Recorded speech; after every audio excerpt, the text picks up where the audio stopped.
Okay, we're at 6:01 on July the 1st, 2025. The um, July City Council meeting. Could you join with me in saying the Pledge of Allegiance?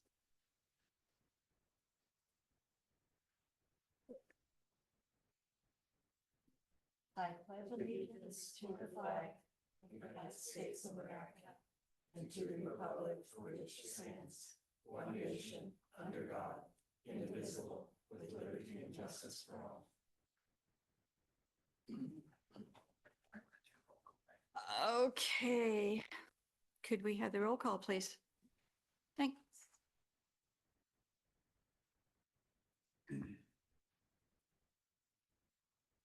I always forget how to do this.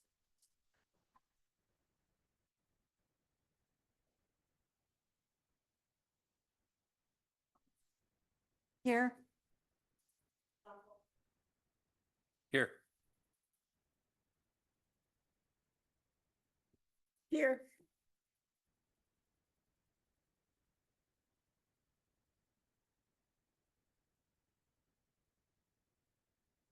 Here.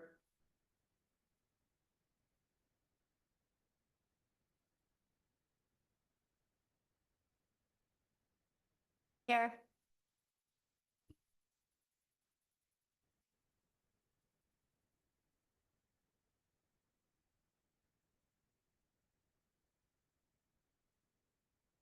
Here. Here.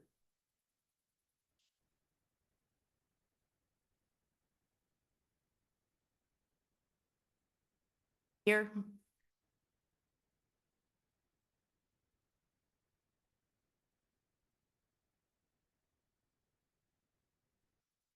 Okay.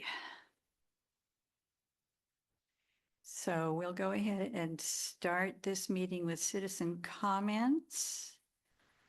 This is the section of the agenda that allows members of the public to address the city council on any items off or on the agenda.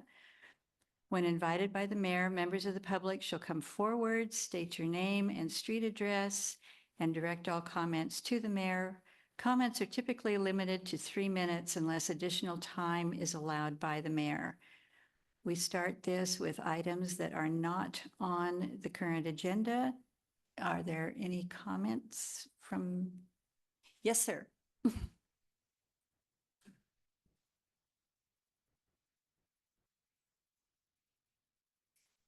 Mayor Watkins, I'd like to thank you and the board for fixing the PA system. You hear everyone speak, and I appreciate that. Thank you. That's all. Okay. Thank you. And definitely thank you on behalf of the staff that works so hard to get these things done. Are there any other comments? Yes, ma'am.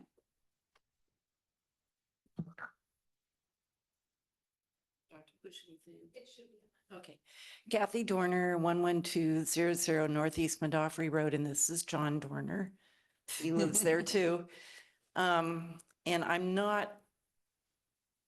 just going to say this here because I'm not sure if it's on the agenda or not, but I was walking in the parade on Saturday, and it just really struck me how there are very few trees along the streets, like you would expect in a town that's been around for, a long time. So, and I get really frustrated when I see wide streets in our new housing developments and there's no trees growing, no parking strips for them to grow on. We want trees that will be majestic one day and provide lots of beauty and shade.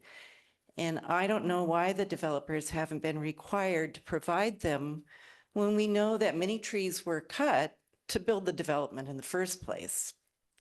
It is such a shame to create new neighborhoods and not include trees along the sidewalks.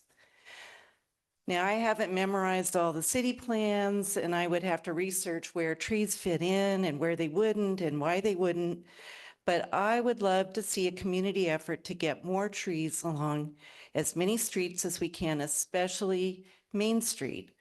Why not have some kind of an adopt a tree program? Name the tree after someone special in our community or just a name chosen by the donator. There are many programs that have been very successful and that we could use as a model. I propose the city embrace and adopt a tree program so we can line our streets with beautiful trees. And I know that along East and West Main during the reroute that failed, but I know there was talk of putting trees in then. So it seems like there would be definitely potential for that. And I would be happy to volunteer my time to see how this could work. So that's my. Thank you, Catherine. Okay. Is there anybody else with any comment? All right. Item B would be citizen comments regarding items that are on the agenda tonight. Is there any?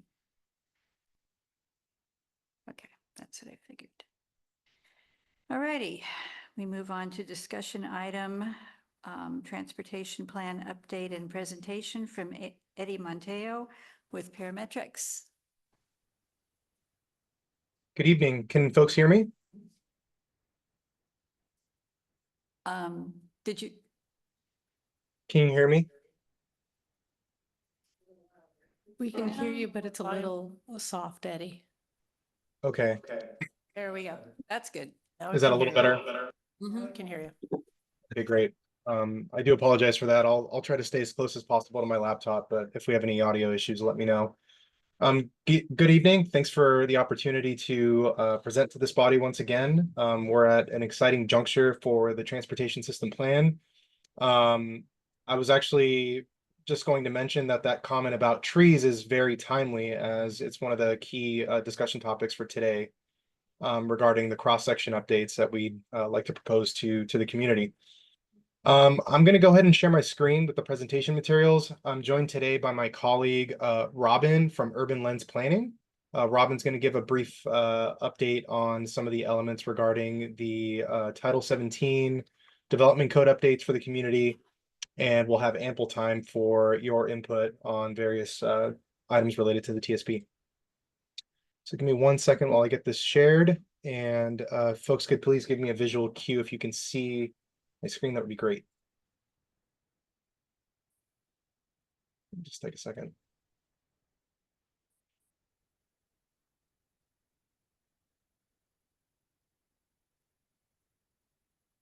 All right, can folks see that? Yes.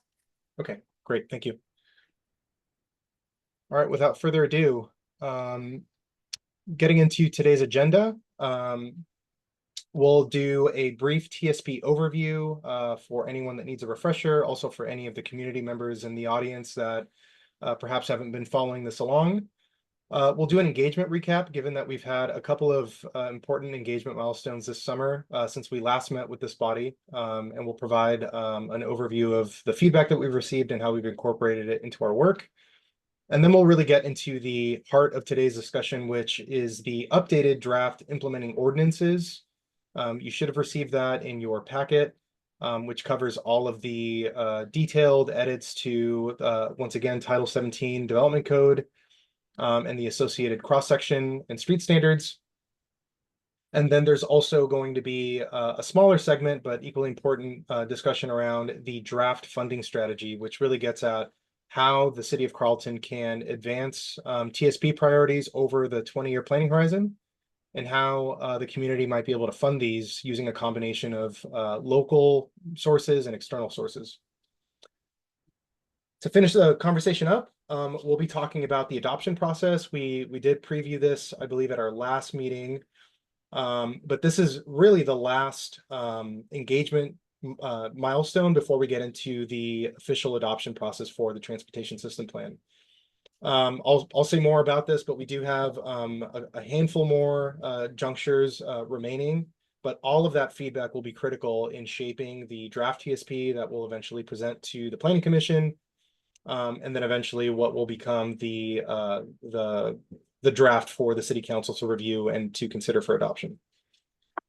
So once again, like I mentioned, this is a pretty exciting point in a transportation system plan because it really is the culmination of all the work that we've been doing for the last year plus, and should be reflective of everything that we've heard from the Project Advisory Committee, members of the community, Carlton City staff, and you all. So,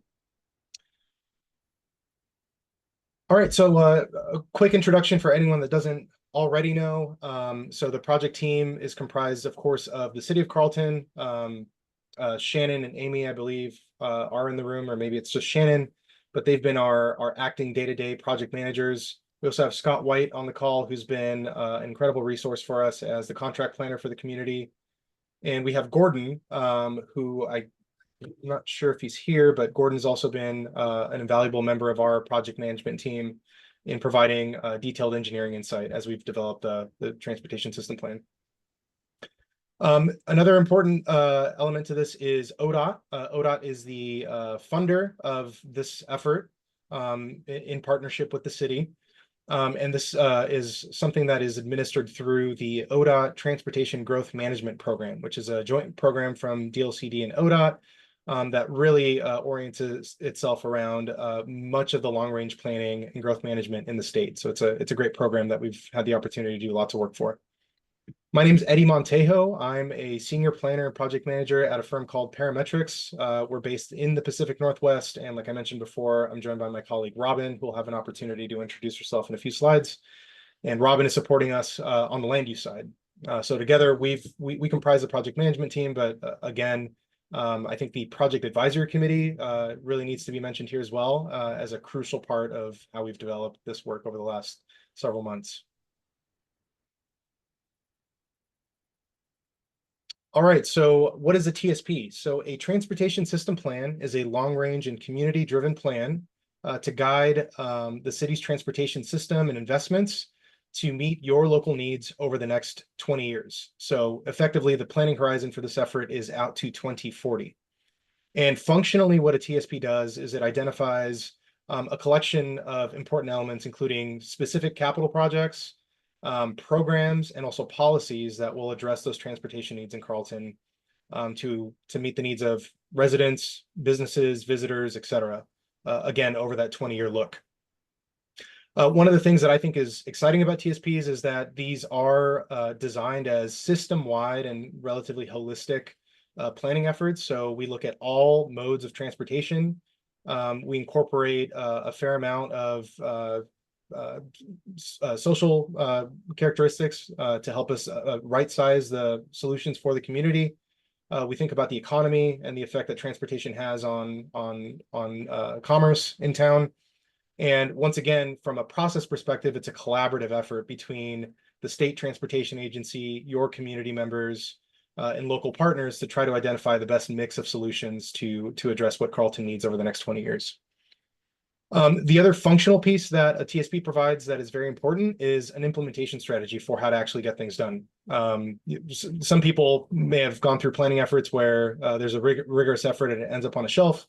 TSPs try to really get specific about, for example, planning level cost estimates so that the community understands how much potential improvements are likely to cost, where potential funding sources may come from, and what kinds of implementing policies and code updates are required to help support those policies and programs and projects over the long term.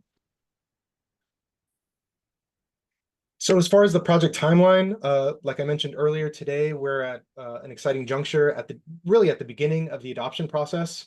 To get here, we've gone through a substantial amount of community feedback and technical work, encapsulated in two broad milestones. So the first milestone being back in the fall and winter of 2024, where we went through the overall existing conditions analysis, looking at what is out in Carlton today, what your existing deficiencies are, and then also doing a policy review of prior planning efforts to make sure that we're not starting from scratch.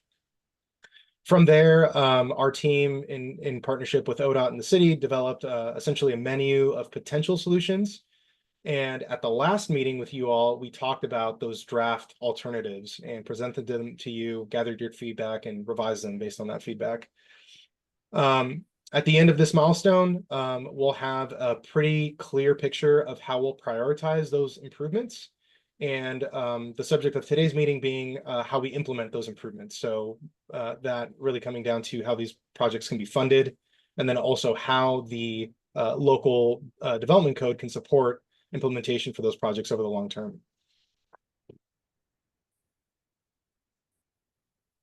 Okay, so the next couple of slides briefly touch on, like I mentioned before, the last couple of months of engagement on this project, given that we've had two major milestones. So the first starting with our first meeting with you on May 12th, where we asked you for feedback on the proposed transportation system improvements. We went through some of the key improvements that I'd like to highlight, like the intersection improvements at Yamhill and Pine in downtown.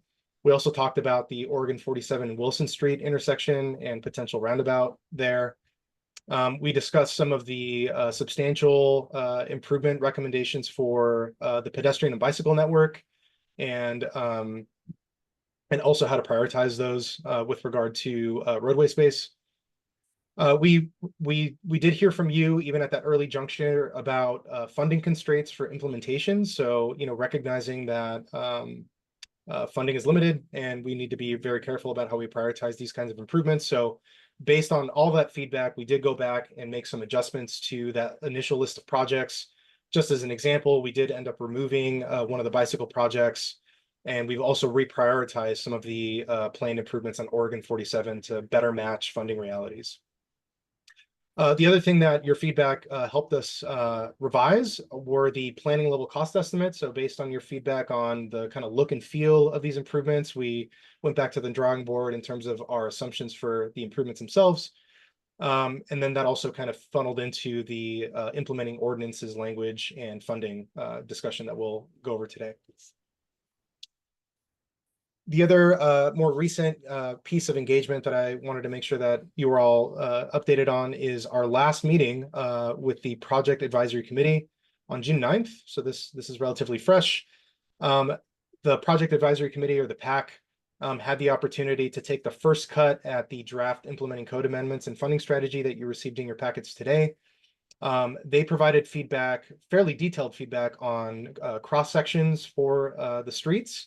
Like I mentioned earlier, one of the things that came out in the discussion fairly prominently was the discussion about the role of street trees in Carleton's future transportation system. So that's still, I think, something that we want your feedback on today and something that we want to make sure we get right.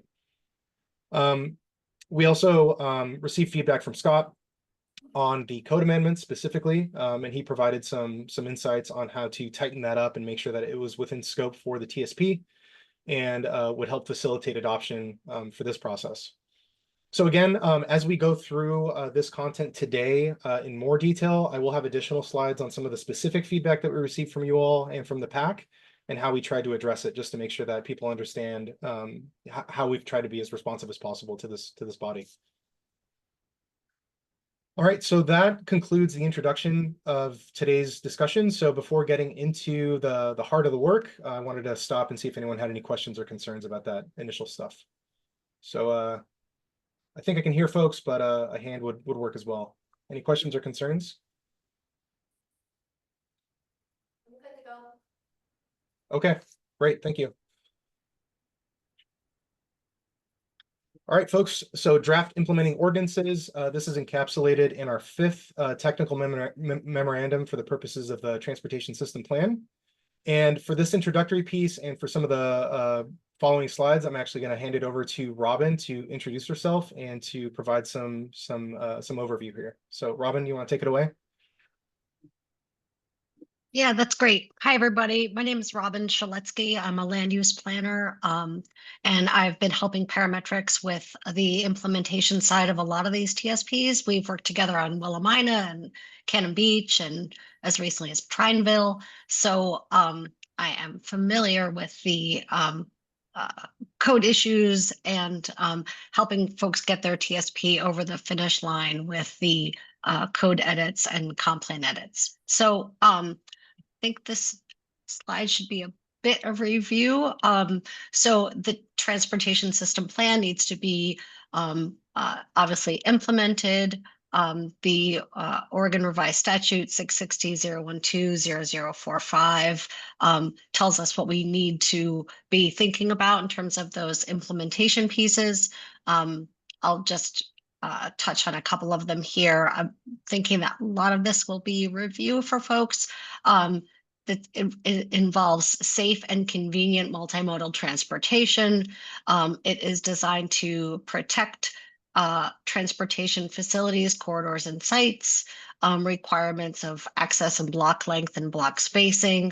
It is designed to help streamline the review process for transportation projects identified within the TSP. And it ensures that ODOT and other public agencies receive notice for land use review projects, which could affect its facilities. And lastly, there are under the line of protecting transportation facilities, it also looks to implement the requirements for transportation impact studies when certain thresholds are met. So I will also add that the changes that we're talking about today are going to be limited to those within Title 17, the Development Code. We can talk more about that. That's just not under has nothing to do with the OAR specifically, but it's something to keep in mind as we go through the code changes that are in your packet under Appendix A. And then, so lastly, as you see in these two kind of bubbled sections, there are two pieces to these updates. One is the updates to the development code to support, again, consistency in transportation and land use regarding development review and the requirements for future projects. That's in that, that's in the right-hand side. And then again, on the left-hand side will be updates to the transportation chapter in the comprehensive plan.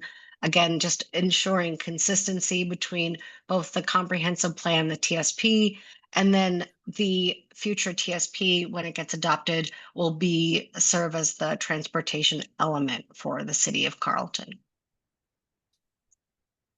I'm going to keep going. Next slide, please. Robin, Sure. Robin, this is a Question. Yeah. Hi. Could you please, as you're going through the summary of your PowerPoint presentation, kind of refer the council and the planning commission to how it references to which page in their packet so that they can follow along and understand where your summary is located in the memorandum? Certainly. So for those of you who are Eddie, can you go back to the other slide?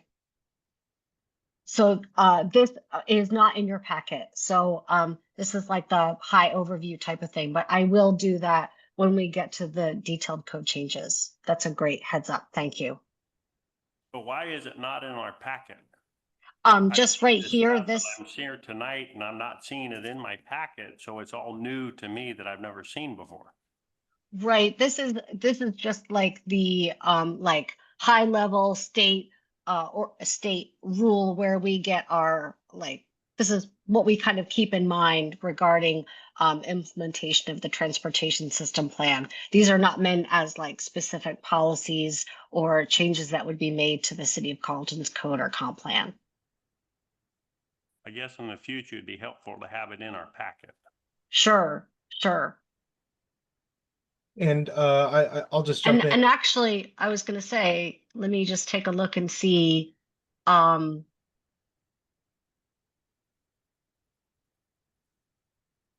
We can think about, I think if you're looking for like a summary of where we were, you can look to page, let's see. So this would be page 3 of the first page of the technical memorandum.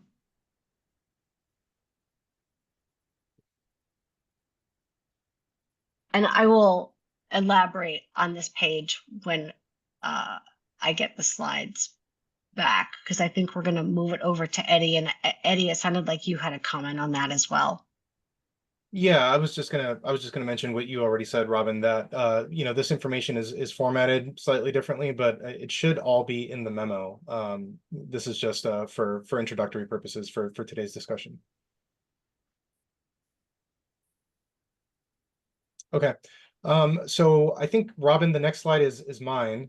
And I will preface the next couple of slides with an apology to the Planning Commission and City Council. So this was intended to be in your packet. It was not included, so I apologize sincerely for that. In response to that, I have added some additional slides to today's presentation to really walk folks through this. And we will be following up with the complete language for your review. And I'm happy to answer questions about that. But like Robin mentioned, one of the components of this update is actually making direct edits to the existing transportation chapter in the comprehensive plan. So as you all know, the comprehensive plan was updated very recently in 2024. And at that time, the transportation chapter was not updated because it was known that eventually the TSP would be serving as that future update.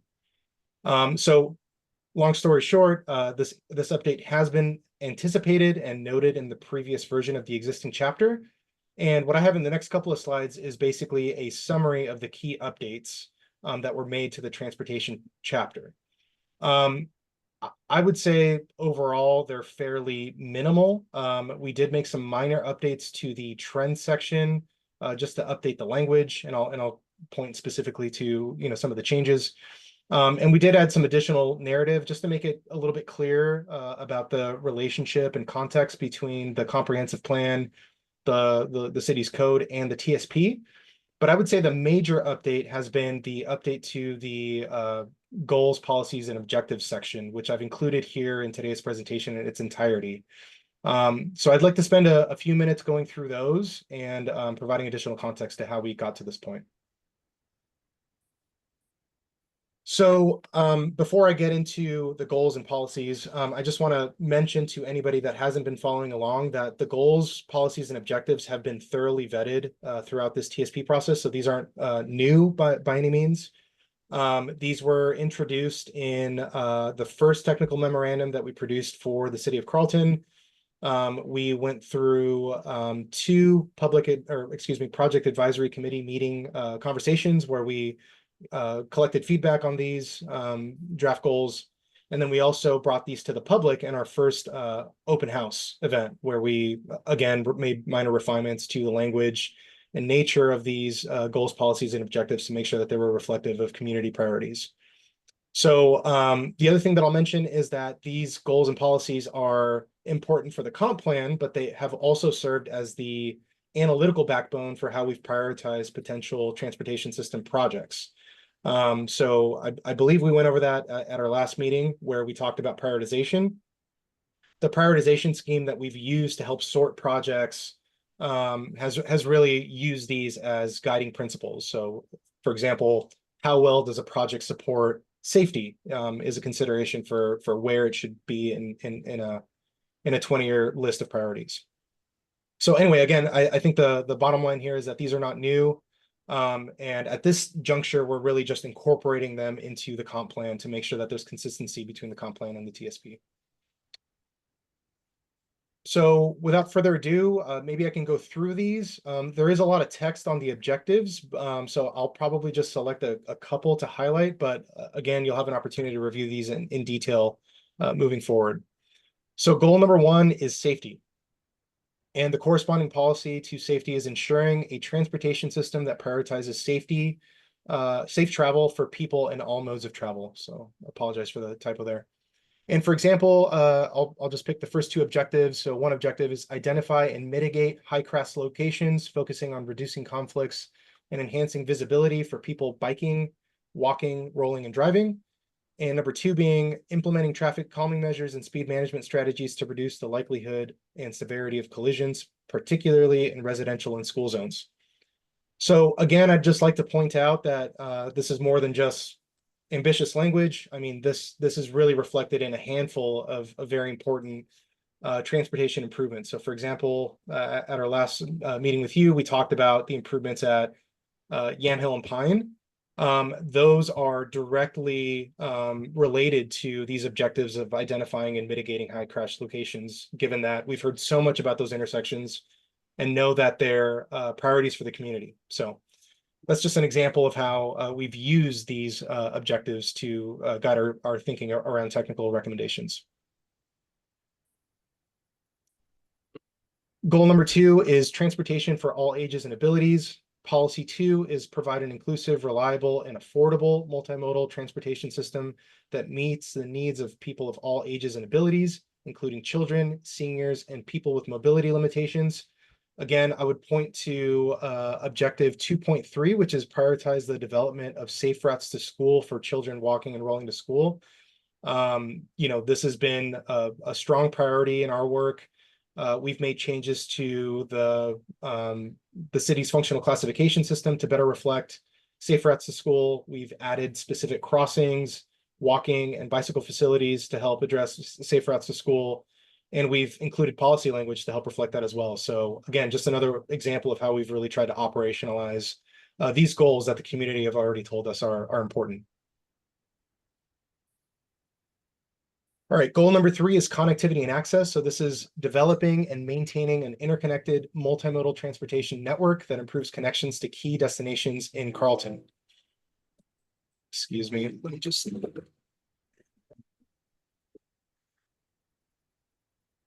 Okay, so a couple of objectives here that I'll highlight. So objective 3.1, improve multimodal connectivity by addressing gaps in the transportation network with an emphasis on walking and biking gaps.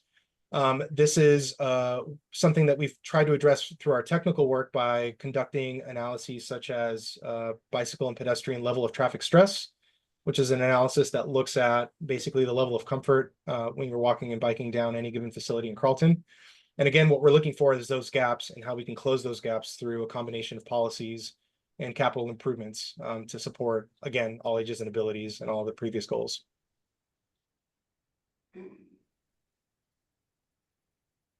All right, goal 4, I'll mention that this goal is the one where we probably received the most feedback from local community members and the PAC. So this one saw quite a bit of revision, but there was a strong call for us to include livability as a core principle for this goal. So this is livability and economic vitality.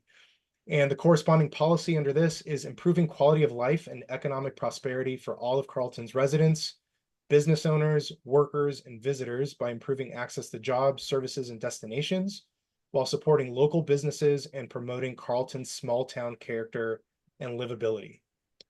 So this is kind of a twofer, if you will. This gets at not only the role that transportation plays in economic development for the community, but also making sure that the improvements that we pursue as part of the TSP are right-sized for the small town character that Carleton residents and visitors know and love.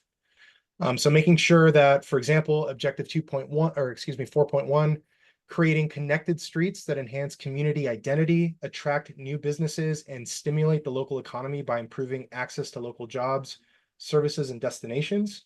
And maybe I'll pick one more. Objective 4.2, balancing transportation needs on Oregon 47 and Main Street to improve safety and support business and enhance the character of downtown while minimizing the negative impacts on people, places, and the environment. One area where that objective has become important in the discussion is the discussion around bike lanes on Main Street. We recognize the importance of parking, for example, in downtown to support the local business community. We also recognize that that there are competing uses on that stretch of Main Street, given that there's cars and freight, pedestrians, potentially people walking. So we've had to think really carefully about how we can preserve the historic nature of the downtown stretch while also incorporating improvements to kind of serve this objective. All right, and the last goal is transportation that supports land use. The policy here is ensuring that the transportation system aligns with and supports the city's land use goals, fostering sustainable development and coordinated growth. One of the really obvious places where this goal and policy comes to play is in the incorporation into the comprehensive plan. So like Robin mentioned earlier, Once adopted, the transportation system plan will effectively become the transportation element in the comprehensive plan by reference. So there's a really strong linkage between those two. Like I mentioned in the previous slide as well, I think we just want to make sure that the TSP supports the kind of development that Carlton would like to see. So, certainly we don't want to turn Carlton into a larger community than what is appropriate for the community. And we want to make sure that the stepwise investments that we make in transportation support that coordinated growth that aligns with existing city priorities and goals. So maybe I'll stop here before getting into the last handful of changes in the transportation chapter. Do folks have any comments or questions about the goals and objectives? Yeah, I'd like to know about, you're talking about bike lanes in downtown through the business area. We have now 2 lanes, 2 sides of parking. Where do you plan to put these?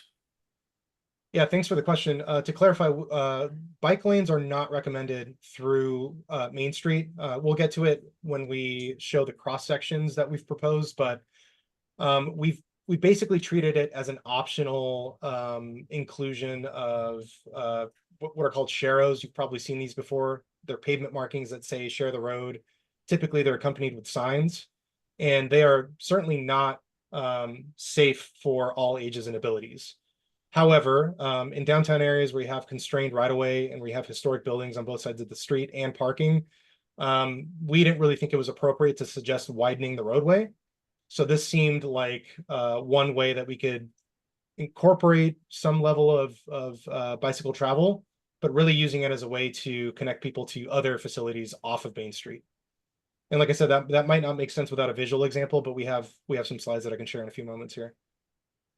So do you have any pictures of this, what you're trying to propose? Excuse me, Counselor. Yes.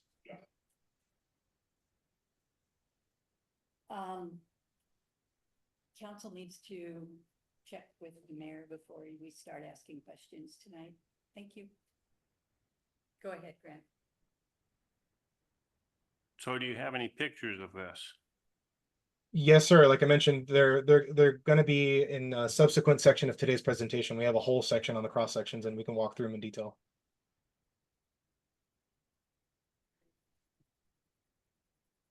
I guess I have to ask you tonight. This is something new. Yes, it is. I guess I missed that memo. Okay, are there any? Does anybody else have any questions? Oh, sorry, I'm just gonna ask for clarification on connecting objectives to the slides. Just asking, yeah, keep it Is that short. okay? Yeah. Yeah, so when we go through the updates, it would be super helpful for me if you connect which goal and policy that you're addressing, like you did with the other one. That was super helpful. So I would appreciate that if we could do it as we're going through when we get to the more detailed responses. Does that make sense? I think so. So you mean when Okay. we get into, for example, the cross sections and the code Yeah. update? Absolutely. Yeah, and just let me know, like, okay, and this is an update we're doing to address this such and such goal. Yes, absolutely. And as a matter of fact, another thing that we can do subsequently is, like I mentioned, we use the goals and objectives in basically a technical matrix to help rank and prioritize TSP projects. So that's another kind of clear example of how we operationalize this. But for today's purposes, I can certainly try to point to that in the discussion. Thank you so much. Absolutely. Thank you. Hold on just a minute. Let me just clarify this. We are asking that you check in with the mayor before you start asking questions this time. So thank you. Go ahead. Are you going to, in the photos that you will show us, because there's been mention in several of the goals about serving underdeveloped and underserved areas of the city, will those areas be delineated in your presentation? That's all I'm asking. Not directly. We don't have maps showing underserved areas. We never really developed specific metrics for mapping out where those areas are. With that said, as you're all aware, there is a discrepancy in the community in terms of newer development and how those streets are being improved versus older parts of the city that are already built out. So we're aware of that, and we've developed street cross sections to address both existing streets and new streets to try to, essentially bring safe facilities out to older parts of the city. But there isn't a map that I can point to for that, unfortunately. But hopefully we can get more into that when we get into the cross sections. And if you have questions, I'd be happy to do my best. Thank you. Absolutely. Counselor Erickson, did you have anything more? Not at this time. If I do, I'll ask. Thanks. Okay. Are we good to proceed, Mayor Watkins? Any other questions, anybody? You done? Thank you. Thank you, Mayor. All right, folks. So the last slide I want to touch on before I hand it back over to Robin is the remaining updates to the transportation chapter in the comprehensive plan. Like I mentioned, these are fairly minor. So what I've done here is just provided a summary of the key updates just to make sure you know what to look out for when you receive this. These are essentially all narrative updates and language updates. A couple of the key ones are that we do specifically point to 2045 as the new planning horizon for the comprehensive plan and for the transportation system plan. That's a fairly obvious update since that's where we're starting from in 2025. We do make updated references to the new street design standards that we will be talking about today and conformity with the ODOT Highway Design Manual. We make reference to the updated pedestrian and bicycle elements that we talked about at our previous meeting. We do incorporate language that emphasizes the importance on safe routes to school. The original transportation chapter also included safe routes to school, but we've just updated that language as reflected in, again, some of the design standards. So for example, the school zone collectors that we've spent a lot of time thinking about. Some of the new language that might be not as familiar to you all as you're going through it is we did add language for shared use paths and walking paths. If you remember from our previous discussion where we talked about some of those potential improvements, there's really no precedent for those types of facilities in Carlton. So we thought it was a good idea to incorporate language that points to those. When Robin gets into her section in a few minutes here, she's also made sure that those that language is incorporated into the development code. And again, what we're trying to do here is just make sure that there's consistency between the comp plan, the code, and the TSP. And last but not least, we did add a bullet in there about just clarifying the relationship between the TSP and the city's capital improvement program. So the TSP is a policy document. So when the city, if and when the city, moves forward to adopt this plan, it'll be your 20-year blueprint for how to address transportation needs in your community. But that doesn't mean that all of those projects are automatically in your capital improvement program, of course. So we mentioned that as funding and city priorities align, TSP projects are eligible to be moved into that bucket of capital improvements, and that implementation will happen incrementally over time.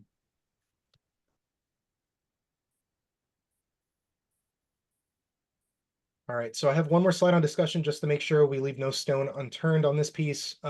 So these are just general, but do you feel that these comprehensive plan transportation chapter edits are consistent with your prior discussions, city priorities, and direction? And of course, is there anything that we've missed that you'd like to make sure is incorporated? So Mayor Watkins, I'll turn it back over to you to see if there are any questions or discussion elements. Do we have any counselors that want to comment? Okay. Just to clarify, maybe I missed it, but we're talking about page 4 under the definitions section. Is that what you're asking right now for the chapter edits? Page 4, are you referring to the agenda packet? Yeah, so Division 1 general provisions, is that what you're referencing here? Partly. So like I mentioned, that language has been added to the code elements, and that's what you're referring to. We've also made those edits in the actual comprehensive plan chapter, which was not in your packet. And again, that's what I apologize for at the top of this. We missed the mark on that and did not get it into your packet. So some of you may have seen it from the previous meeting, but yeah, that's not in your packet, but it's the same, it's referring to the same thing. Yes. Thank you. Does anybody else have any questions? Yes.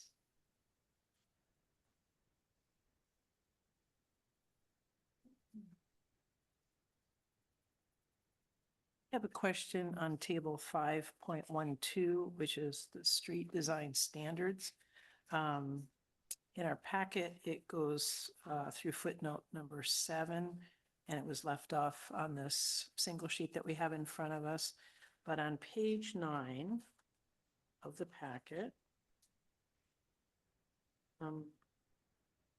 number 6, which is your footnote where it talks about bicycle lanes, bikeways that refer to the total street width allocated to dedicated bicycle facilities and may include stripe buffers such as 5-foot bike lanes, stripe buffers, etc. I would strongly suggest that we say shall include stripe buffers because we've been burnt by this before with previous developers and it took years to resolve. So just that one word in that footnote, I would strongly suggest that it's not optional, that if we are dedicating those bikeways, that they shall be striped. And that's my contribution. Thank you. Thank you. I do appreciate that. You are jumping ahead a little bit, which I like. What I will say is that the table, I think tries to walk a fine balance between required widths and minimums and actual design components. So for example, the previous question about bike facilities on Main Street, we talk about those sharrow pavement markings as optional treatments because it's hard to have a design or a dimensional standard for that. With regard to striping, it is similar, right? Like we've tried to make sure that there's effectively enough width to incorporate buffers, but we haven't dictated whether or not striping shall be required or not. I think that's a great recommendation. If we did want to be bold and say developers have to do this, and this is the design that we want striping. So anyway, I think it's a great comment. It's certainly something that we can continue to deliberate today as we get into the cross-section discussion, but thanks for your comment. Thank you. Council President, did you have a comment? Or do you want to go? I'll go real quick. I want to make sure I stay following along with everything that's happening tonight. So I know you mentioned that she jumped ahead, but just for context, we have a discussion item up there. I just want to follow along in my packet. Like we're talking about the general provisions, the pedestrian path, the shared use path, mobility hub, bikeways. Your question is kind of stopping there right now, correct? And then we're going to go section by section. Yes, sir. That's right. Thanks. Councilor Erickson? Yeah, the part on that page 9, the bikeways, I'm totally against the striping. We don't need striping in this town for the smaller streets in the neighborhoods. We've got Wilson Street now with bicycle stripes on it. If we make the streets narrower, come up with, say, a 5-foot sidewalk, a 5-foot tree strip, 8-foot, and then a 10-foot drive lane for travel on both sides. Bicycles, the striping is just not necessary in these smaller neighborhoods that we have in this town at this time. So I'm strongly against the bicycle striping personally. I just want that noted. Okay, we're going to take that and move on. Thank you. Thank you, Mayor. And before we do move on, I'll just quickly address that and just to let everyone know that it's not the subject of today's conversation, but we did provide those maps previously that showed the, I guess, different flavors of bicycle improvements that we've proposed for the TSP. Really, the bicycle striping is limited to Oregon 47 by and large. Almost everywhere else, we've really leaned into what we've called neighborhood bike routes. And these are lower stress, lower volume, generally residential connections that really just use a combination of signage and maybe some of those markings that essentially tell people to share the road. As fairly adequate for most travel in the community. So I guess I just want to say I agree with you. I don't think bike lanes are appropriate for all over town. And yeah, we'll get into it when we get into the cross sections, but this is something that we certainly want to iron out with you all today to make sure that we're getting right. Thank you. Thank you. Okay, so I'm going to hand this back over to Robin. So Robin's going to get into the stuff that is in your packet, folks. So again, I apologize. It'll be easier to follow along moving forward. Yeah, Robin, do you want to take it away? Sure. So, I also appreciate folks jumping ahead, but I want to make sure that we get some additional context for this work. So as you're looking through your packet, so my work and the things that I'm going to go through tonight will start on, I was just adding some notes from the previous comments. So as you're looking at the technical memorandum dated May 20th, Appendix A, the comments on this slide here in front of you should follow along with the summary of the proposed code edits. And I will elaborate on this as well. So there are 4 bullets here on this Appendix A that have to do with kind of the bulk of the summary of the proposed code edits. I'm going to reiterate those here on this slide right in front of you. So as Eddie's mentioned, they're going to update some street definitions. There are some very minor edits to support the TSP implementation and TPR compliance. And when I say very minor edits, I mean things like changing, plan to map or map to plan. So very simple edits. The next bullet regarding the updated street standards, those are the cross sections that we're going to be spending the bulk of the tonight speaking about. They are in the Appendix A that you have in front of you, but they're meant also for discussion along with some cross-section pictures that Eddie's going to show later.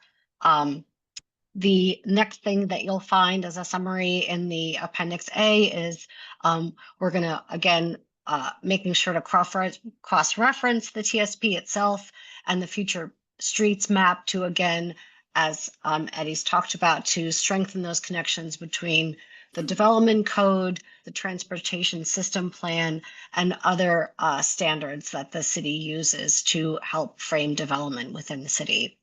And then I guess I will, let me just make sure that I am getting all of these pieces. Okay, so next slide, please.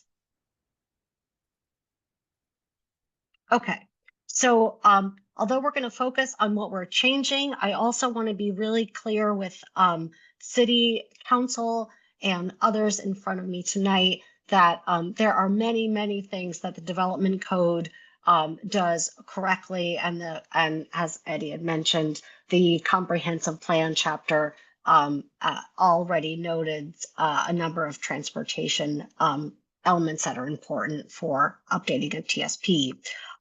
There are a number of sections that, because of the recent updates that Scott White's been involved with, and many of you, to update the development code in 2024, that they've already meeting TPR requirements. And so I'm just going to go very briefly over these 2 slides, which again, the content of is not in your packet because I didn't want to focus folks' attention on the good stuff, but I want to do that here now so that we're understanding like where we're coming from in terms of a framework.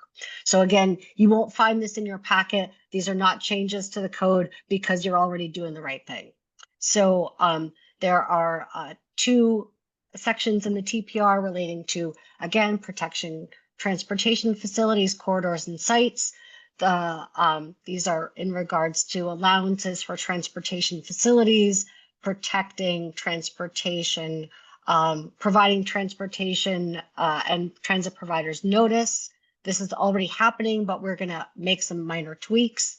Again, what they call consolidated and coordinated review, and that just means that a land use review process that enables applicants to combine applications into one, which again, you already have in your development code as it is.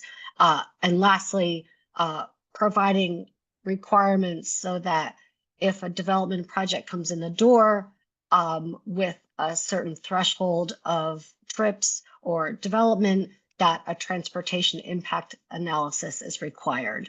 And so what I've done here in green, hopefully this is easy-ish to read on the large screen, is I've identified these quick sections here that already meet these requirements. So your City of Carleton's code is about 90% of the way there. Again, good land use and transportation planning practices regarding safe and convenient routes for pedestrians and cyclists, and bicycle parking requirements. These details relate back to the City of Carleton's development code sections in these two sections here regarding off-street parking and development standards for land divisions.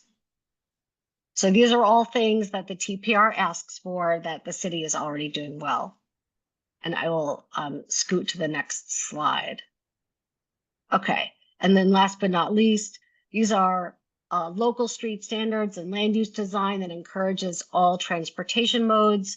Again, you heard this as a policy where Eddie talked about this in terms of the comprehensive plan.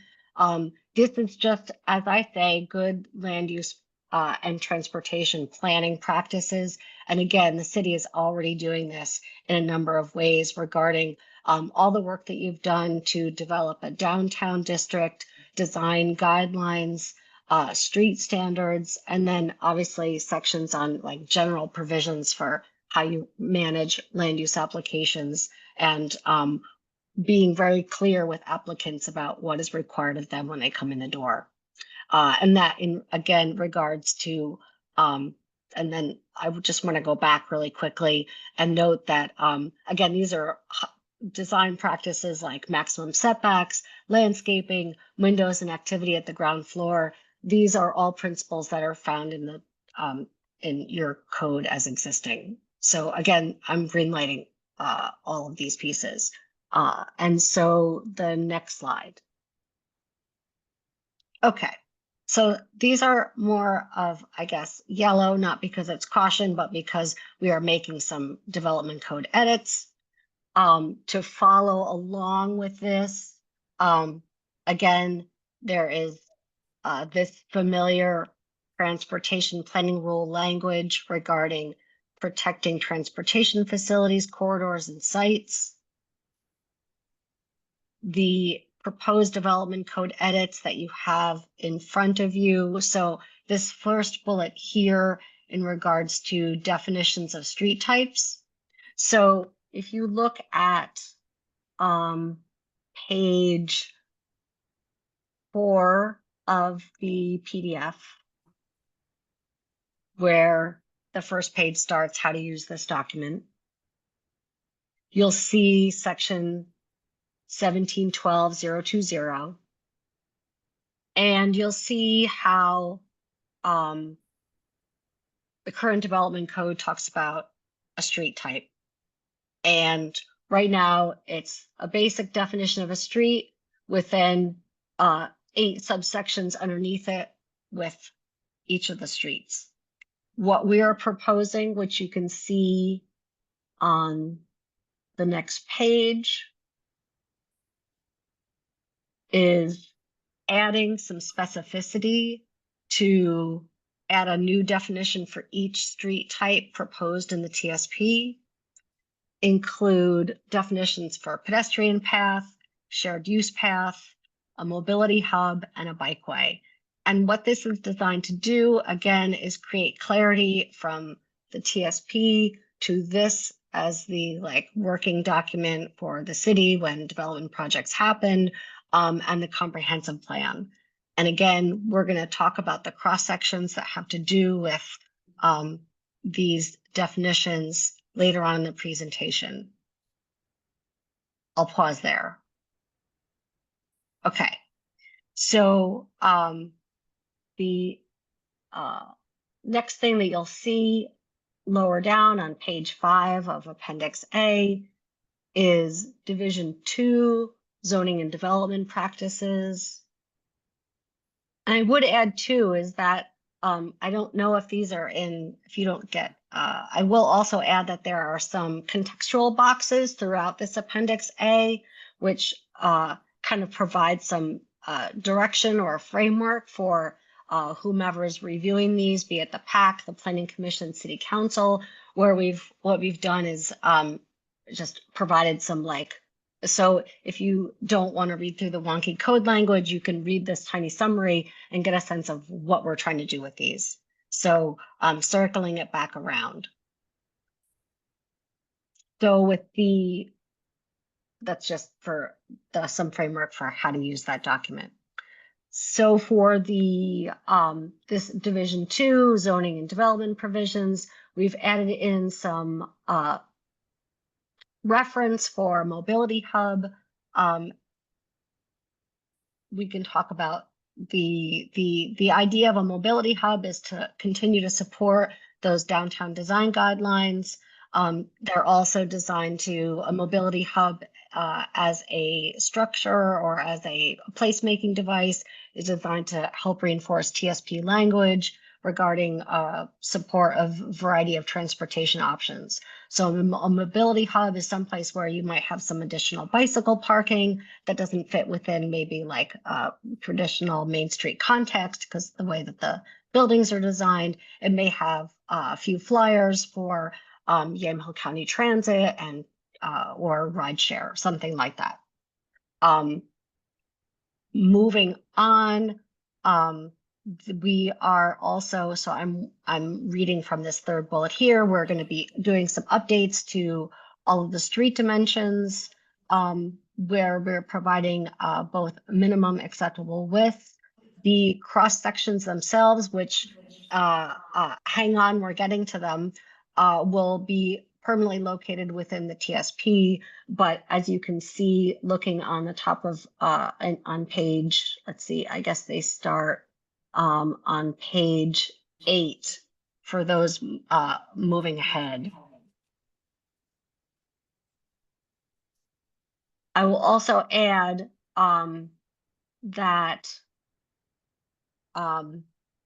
we will also, I want to make sure that we reference this last bullet here. The city's development code has a Main Street special transportation area defined. It's good practice to include a map with those boundaries if it is not already within the city's development code. And apologies for this, but that map itself is not located in your Appendix A packet, but it will be upon next review if it is looking like something that we need to indeed adopt within the development code. So before I go to the next slide, I want to pause there if there are questions so far. Counselor Thompson-Riser, do you have any questions? Counselor Rake?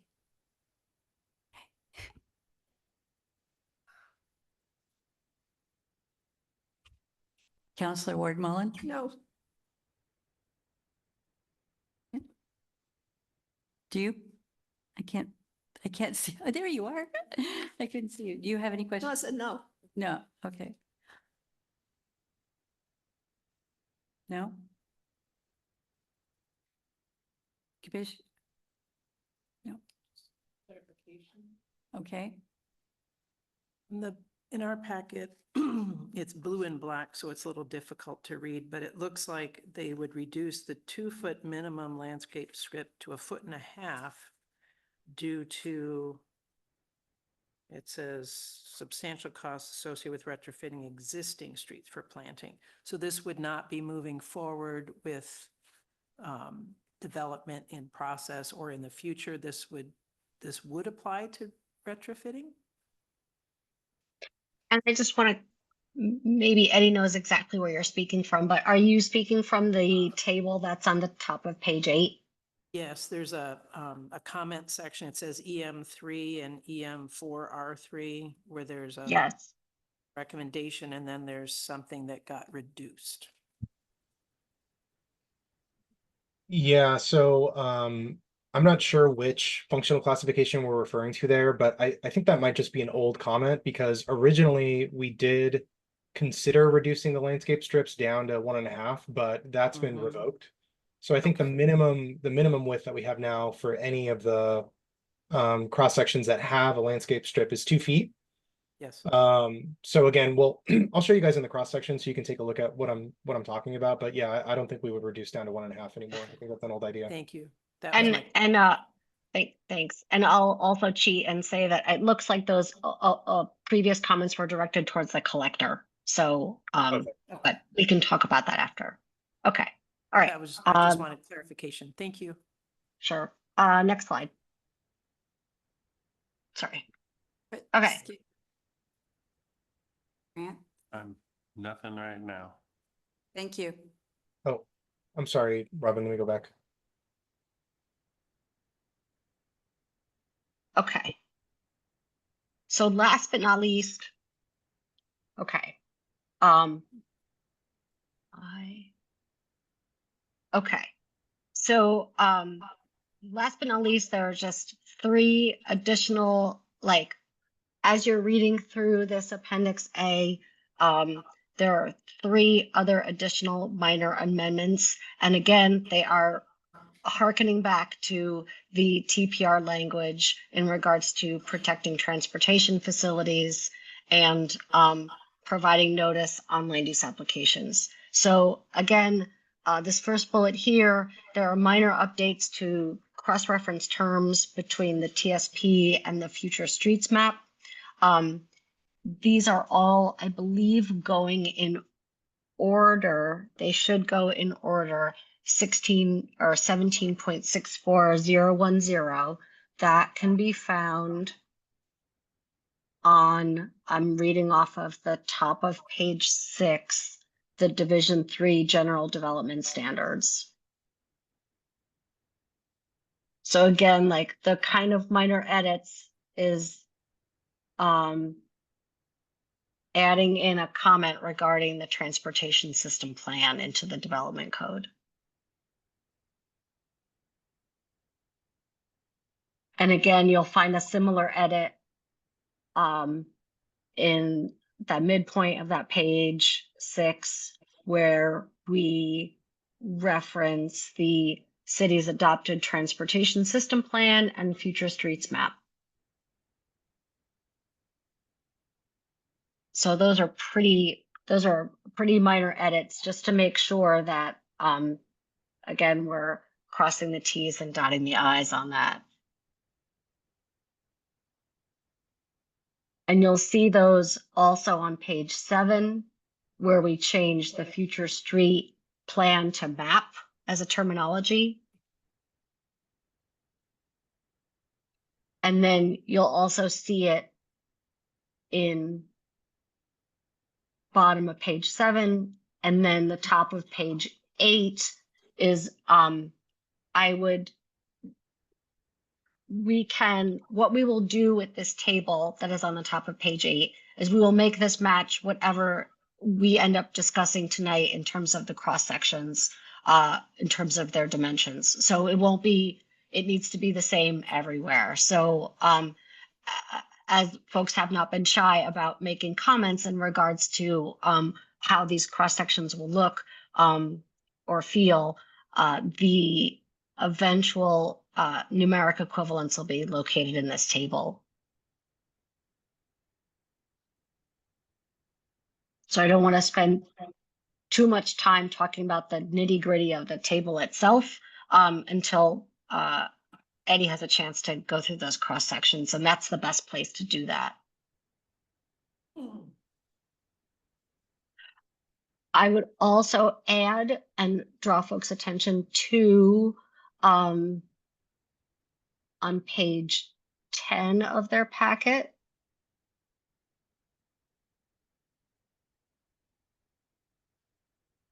There are, again, the standards comment regarding the Main Street Special Transportation Area, which again, this section would include a map if we need it. And then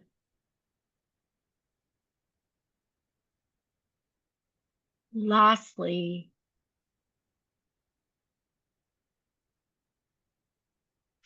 there's a minor amendment to chapter 17-136 to also include the city's capital improvement project list with the TSP projects. And so you will find that edit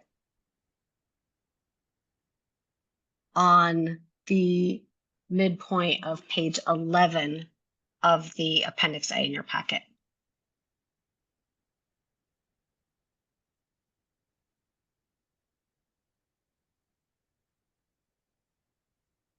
And then lastly, in regards to providing notice to service providers, we wanted to make sure that it is clear when ODOT and Yamhill County Transit, as well as others, get notice. So there are a number of minor edits to include them within the noticing procedures under these code sections noted in parentheses here, 17-188, 010, 020, and 030.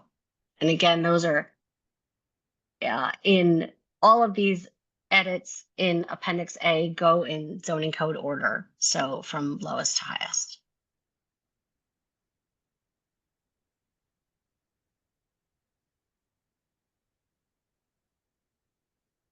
And I think, okay. So with that, I'm just going to stop there and see if folks have other questions about edits that have been proposed in this Appendix A, other than the street widths and cross sections. Are you finished then? Yep, Yes. thank you. I have a very tiny correction, Robin. In some places, the future street map is singular and sometimes streets is plural. And so we probably want that to be consistent. I don't know whether one is right or wrong. We'll be sure that that's a great, thank you for that heads up. We'll be sure that whatever we end up titling it in the TSP will be consistent throughout with these code edits. Counselors, Erickson, Grant? Nothing right yet. Okay. I'm just polling. It makes it easier. No questions? Comments? Yes. I just wanted to get clarification on this phrase mobility hub. Is that just a bus stop? The one that we have? It's not a bus stop. It's more designed as like a community location for posting information about a variety of other ways to get around, like ride pools or car share or bicycle parking or things like that. And Eddie, did you have other things in mind based on what you've heard from the previous conversations with folks on this? No, I just wanted to, just clarify that, I think it's maybe an easy way to think about it in a community like Carlton is that it's a bus stop plus. So I think the baseline level of service is, Yamhill County Transit service. But then to Robin's point, I think it's an opportunity for us to introduce language that allows additional mobility options to help people get around, right? So whether it's like a shopper shuttle for older community members, or like Robin mentioned, additional bike parking, or simply information, it's just a way to kind of beef that up, so that community members in your area have more options for getting around. Okay, thanks. Counselor Erickson. So are you saying then this is just basically like a kiosk sign somewhere in town? Or is this a paved area for parking and bicycles and information? Great question. So we don't get into design standards for mobility hubs. I think, if I'm being very pragmatic about it, I think it's probably, like I said, going to be a bus stop plus. So it would be enhancements to your existing bus stop that, the city would carry out in partnership with Yamhill County Transit. I don't see a scenario where the mobility hub would be separate from the bus stop. So I think it would just be additional amenities at the bus stop.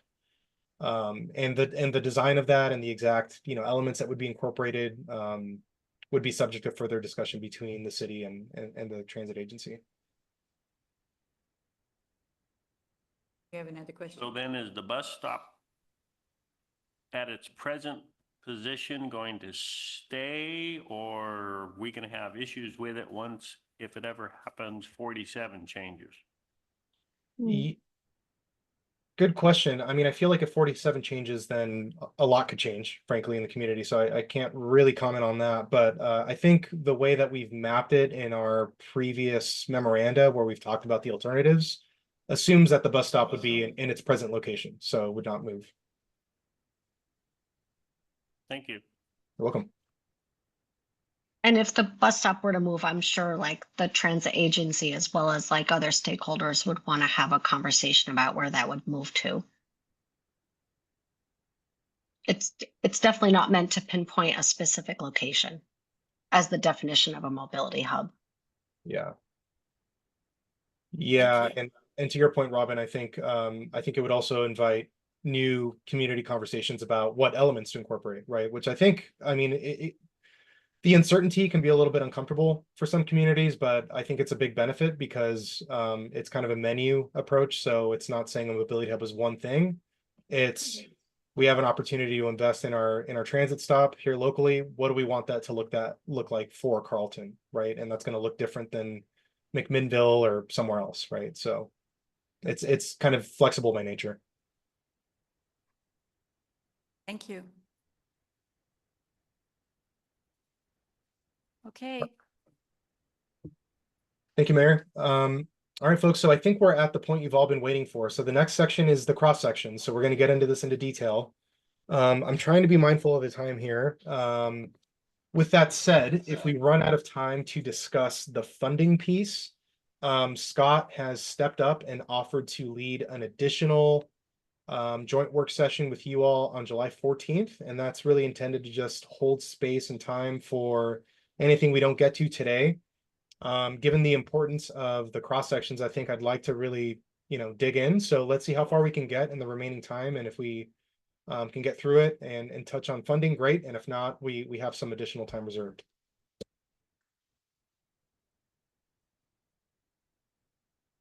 Okay, so just to set the stage for these street standards. So I know we've already talked about them quite a bit, but I think this is important stuff to think about. So like Robin and I think Scott have mentioned in previous meetings, the street standards are really important, not only in terms of aiding in developer negotiations, but also helping in overall TSP implementation. When we look at a project map and you see a line, on a street segment, it's really important to understand what those minimum dimensions ought to be and what kinds of design elements need to be incorporated.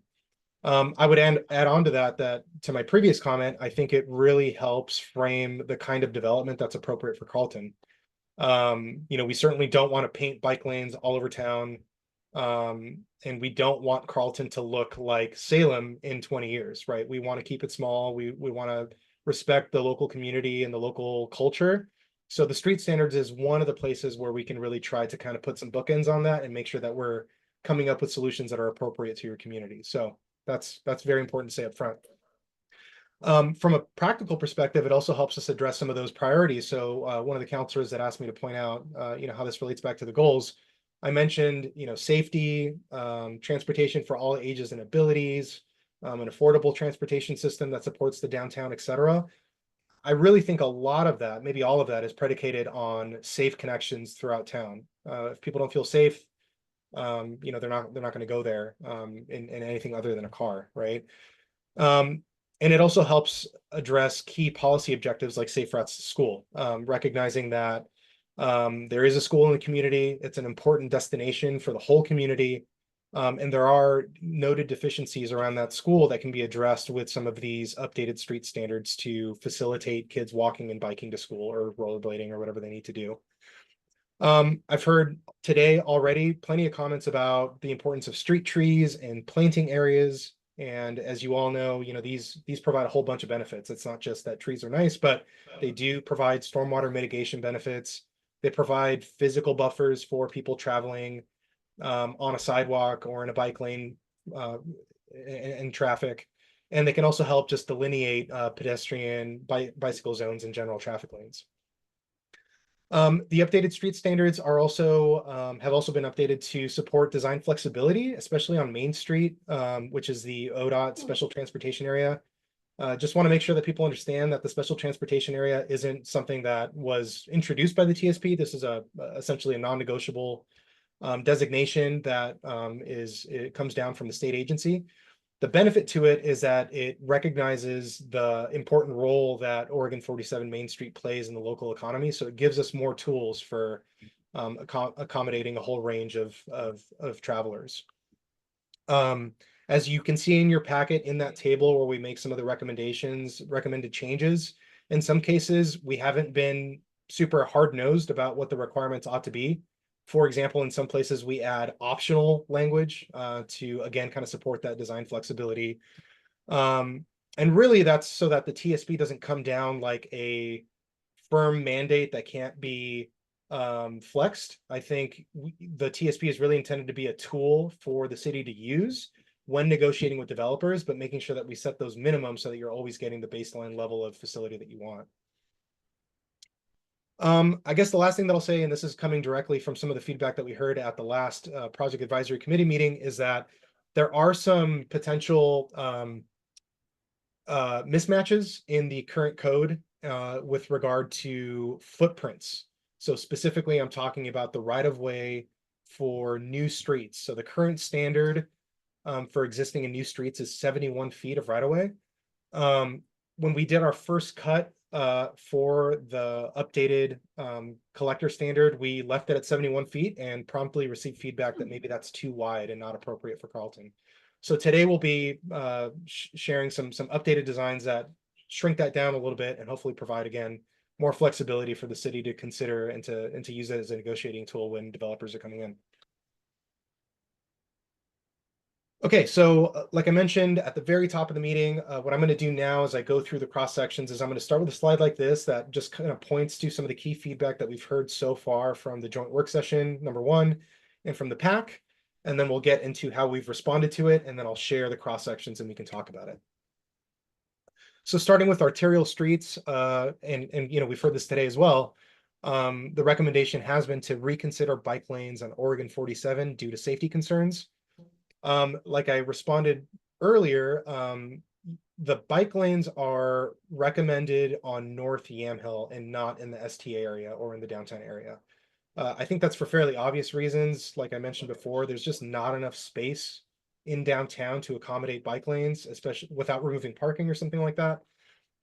So we've really tried to be strategic in figuring out how we can accommodate bicyclists without substantially changing parking requirements or widening the road, which we also don't want to do given the historic nature of downtown. So the response in a nutshell is that on Main Street, we've proposed that those sort of flexible designs, sharrows and signage basically are retained, recognizing that these are not intended to be main thoroughfares for bicyclists. We're not inviting all of the city's bicycle riders to bike on Main Street necessarily. I think what we've really tried to do instead is focus on creating parallel connections that are safer and more appropriate for bicycle users, but recognizing that you can't have a complete network if you can't bike through downtown. I mean, it would just be really hard, for example, for a kid who lives on the north side of town to get to the school and have nowhere to safely ride a bicycle, at least across the street on Main Street. So purely from a connectivity perspective, and again, in support of some of those goals and policies that we've talked about, we've proposed leaving those sharrows on Main Street just as an important linkage to get to those other parallel routes.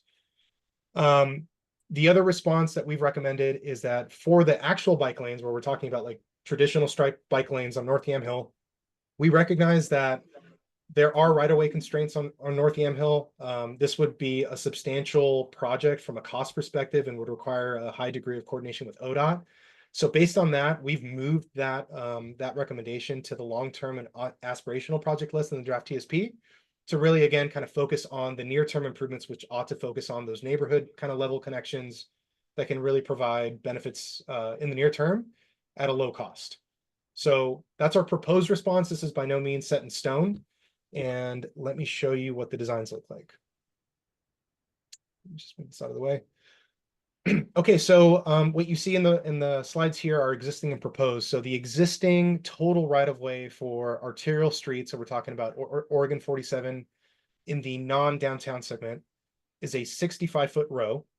Currently, the code designates 6-foot bike lanes, 12-foot travel lanes. Actually, it doesn't designate travel lane minimum widths at all. So this is kind of using up the leftover space. But 50 feet of total pavement, and 6 feet of sidewalks.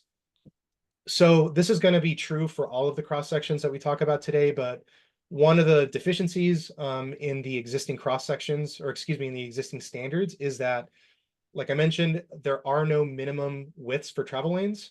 So if you're looking at the total right-of-way that's allocated for these types of streets, it leaves a lot of essentially unused right-of-way.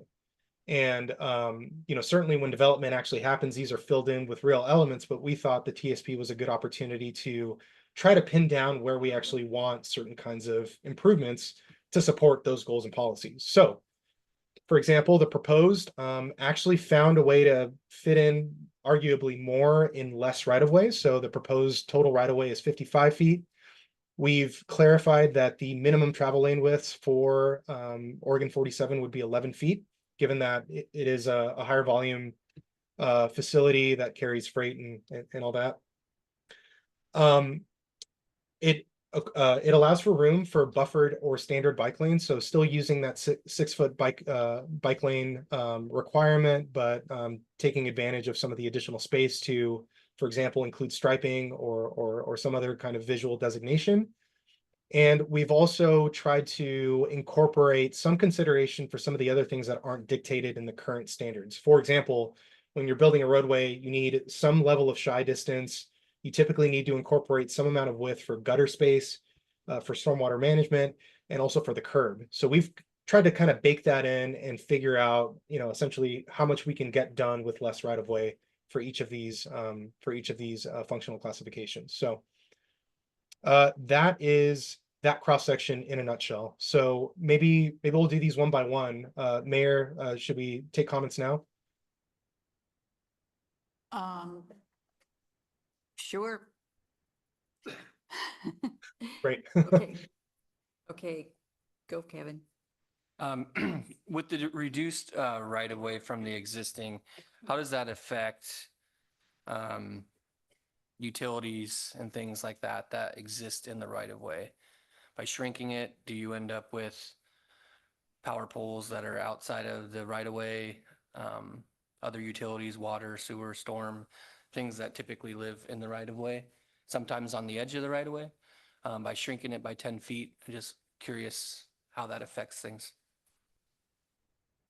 Yeah, thank you. That's actually a really great point. You know, I think typically I've seen throughout Oregon communities trying to basically work their way out of, for example, a 6-foot sidewalk with a utility pole. So I think sorry, was there a comment? No. I heard somebody speak up. Yeah, I mean, I think the idea here is that everything would be constrained to that 55-foot right of way. So ostensibly any kind of utility infrastructure would still be within that footprint. With regard to poles, that certainly takes away from some of that sidewalk space. And I could see that being problematic. So there's probably a case to be made to actually increase the right of way to incorporate some of those utility widths, just so we have room to play with. So we can certainly do that. Thank you. Counselor Erickson? Oh. Thank you. Looking at it, thank you. Okay. I will. Sorry, folks. Go ahead. So I'm confused why we would reduce it to reduce it by 10 feet when in fact we could just add 2 5-foot landscape strips and keep the 65-foot right away and do all the same things that you're doing with that strip of pavement. Yeah, totally understand that comment. That is very much up for debate. So, you know, I think we were looking at, with regard to street trees, we were really looking at the collector streets, given that most of the development in town seems to be developing collector and local streets.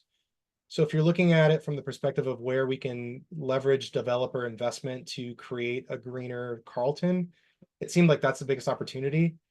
The arterial standards currently do not require landscape strips.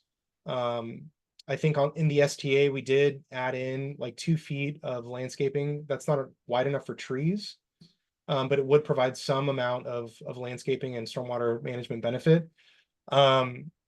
I think if there was a scenario where we did just, you know, for your recommendation, just added in 5 feet for trees, I think the debate would really come down to, you know, whether or not the city council and the planning commission would be comfortable with having, you know, an arterial system that is likely to remain substandard for a long period of time, you know, save for substantial investment from ODOT. You know, you probably would not be meeting that standard anytime soon, given the cost to retrofit those arterial streets. So with that said, I know Michael's on the call. It is very common in Oregon for communities to adopt arterial street standards that are ambitious and remain substandard. I think that's one of the benefits of a TSP is like you can set an ambitious goal and have policy that supports it, recognizing that you might not have the funds for a long time to actually do the thing.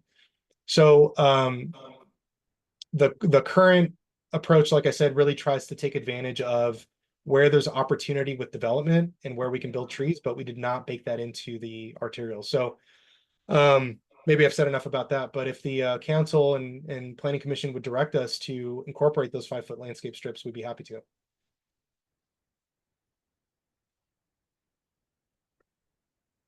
Counselor Erickson. So just for clarification, this cross section you're showing is what you're proposing for just the highway sections through town, from Mac to Carlton, and then from Carlton to Yamhill. Yes, essentially the Oregon 47 segments that are not in the STA, so between Yamhill and Pine. Counselor. Yeah, I think that I kind of agree with what you're saying, Eddie. You know, we need to make sure we're distinguishing between arterials and collectors. And right now we're focused on arterials. And so you typically don't see 5-foot landscaped with street trees along arterials because of what they're used for, traffic. Right. So I'm not opposed to it. I also think that you raise a good point of, I don't want to say we don't want to think long-term and plan for the future, but we need to have something that's tangible versus pie in the sky. Because yeah, street trees in an arterial, kind of back to my point about utilities. I mean, there's utility poles all along these sections, both sections of these roads that we're talking about. So it's just going to create conflicts, and then those trees are going to be trimmed quite a bit. So I don't believe that we need additional 5 feet on each side for trees on an arterial. When we get talking about collectors and local streets, then I think that's more pertinent. That's just my opinion. Yeah, thank you for the comment. I guess a couple of things that I would add to that are that the other implication here, if we start changing the standards, is that it affects our cost estimates. So we haven't gotten to the funding section yet, but I'll just be straight with y'all. There's a funding challenge for these TSP projects, and I've been working with Shannon a bit to try to dial that back, both in terms of the expectations that we have for future funding, and then also for what we actually put on the tier 1 list, essentially. So we have to be strategic about where we can, again, leverage outside money to build the kind of community that you want. So that's me playing devil's advocate a little bit. The other thing I was going to throw out there is that something that we haven't incorporated, but we could explore, is flex zones, essentially. Some communities and their cross sections, to the point about utility poles and such, can incorporate some additional flex zones that can support, say, a menu of things. So it could be trees, it could be utilities, it could be, whatever is really necessary in that segment. And that gives the city an opportunity to point to something and say, hey, there's an accommodation for this. We're not saying exactly what it is, but if the stars align and the money is there and there's political will, we can absolutely do street trees on Yamhill, for example. The last thing that I'll say is that one of the key updates, in my opinion, to your existing standards is that we tried to be really clear about minimums versus maximums, right? So the maximum is basically getting at what is the biggest footprint for any given street that feels right for Carlton. And I think that's important, especially in a smaller community, right? Like, you don't want these highway-sized facilities getting built out in your community. I don't think anybody would really support that. So kind of putting some bookends on the maximum is important. The benefit of then identifying the minimums is that it's just saying, again, the minimum, right? So you can always do more. So if the minimum landscape requirement is 2 feet, but there's, again, money and political will to do 5 feet on an arterial, there's nothing in these updated cross sections that would prevent you from doing that. So again, that's kind of the thing that we've tried to strike here is providing some flexibility and determining some realistic minimums that won't leave you with a substandard system in 20 years. So yeah, again, maybe I've said enough about that. Commissioner Madrid. Just a question and a comment. The one thing that we haven't really talked about, but it's in your report, is traffic calming. Mhm. And that's one of the things that trees are very good at. And I don't think anybody who's lived here long or short term has ever been on north or southbound 47, had a big truck behind them and had them Jake braking behind. So I think that trees are very effective at traffic calming. Mhm. And to my knowledge, well, and this is where the question part comes in, because you're saying north and south of Main Street. And to the other counselor's comment, this isn't from Carlton to Mac. This is just within Carlton city limits, is it not? Correct. This is within the urban growth boundary in Carlton. Okay. So it would just be sidewalks on both sides to the city limits, north and south of Main Street along 47. Correct. And that would be a very laudable goal if we can achieve that. Beautify those entrances into town, allow those trees as they grow in their glory and their splendor to have that traffic calming effect. It'll keep pedestrians safe. It'll keep bicyclists safe. It will slow down speeds of all traffic coming in to town from both directions. And that one term that you use, shy, there's, I think, something to be said for Commissioner Terrell's question as to why we would shrink it. Keeping it as is, but adding those amenities would be the lower cost option as presented. So those are my comments. Thank you, Counselor. Those are good comments. And I think, the theme that I'm certainly hearing here is maybe reducing the footprint for an arterial isn't necessary, given that there is so much desire for additional treatments, including trees. And for the record, I totally agree with you. I think trees are great. So yeah, so maybe what we can do, taking the feedback from today's meeting for this particular functional classification, is update the minimums to reflect some of that additional right of way. I do think that if we go back up to 65 feet, we can probably incorporate, a tree or trees in the cross-section illustration.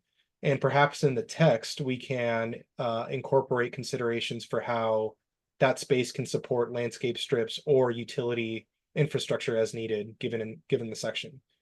That seems like the best balance of all things, where we can, really try to set this up for success and preserve that flexibility. Councilor Terrell?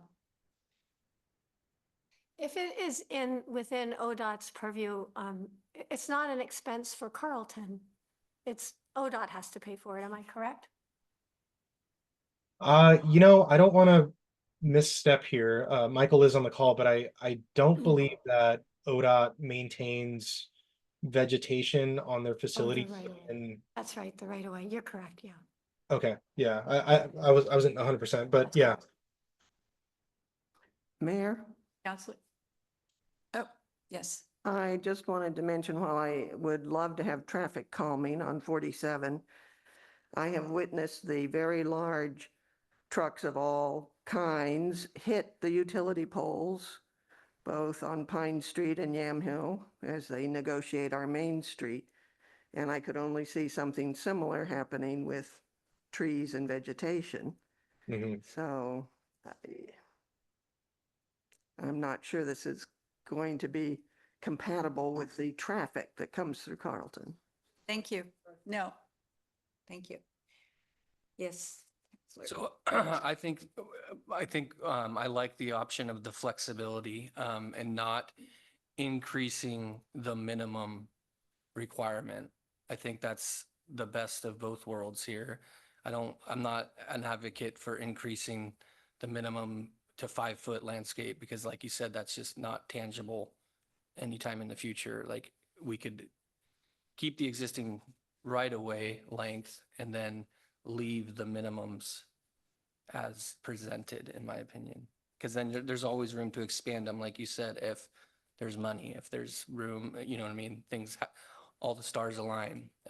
It's just a minimum. Right.